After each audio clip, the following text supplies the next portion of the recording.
Dovğa, bizim süfrələrin səmimiyyəti, Azərbaycan mətbəxinin nəfəsi, nənələrimizin ocağından bu günə gələn saf bir dad.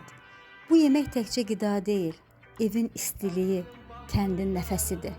Hər qaşığında bizim torpağın bərəkəti, südün ağlığı, keşnişin, ispanağın, nanənin ətri var.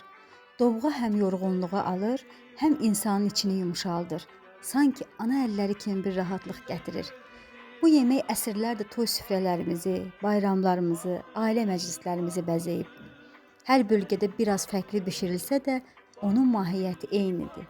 Birlik, qayğı, bərəkət. Dovğa milli yeməyimizdir. Çünki o bizi birləşdirən dadlardan biridir.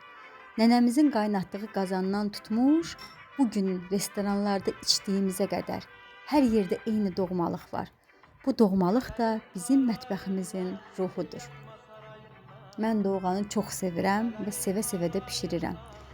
Qazana qatıq, yumurta, un, düyü əlavə edib qarışdırırıq və qazın üzərinə qoyuruq. Elə halda başlayırıq qarışdırmağa. Kənarda kişniş, şüyüd, ispanaq, dağ keşnişi, nanə xırda-xırda doğrayıb qaynayan qatığa əlavə eləyirik. Biraz keçdikdən sonra biraz da qaynar su əlavə eləyirik. Mən belə bişirirəm. Düyü bişənə qədər də qarışdırırıq. Belə bişdiyi halda nə çürümə olmur, nə də bir şey. Biraz da soyduqdan sonra duzunu əlavə eləyib və süfrəmizə veririk. Buyurun, bu reseptlə edin, məncə çox bəyənəcəksiniz. Hələlik.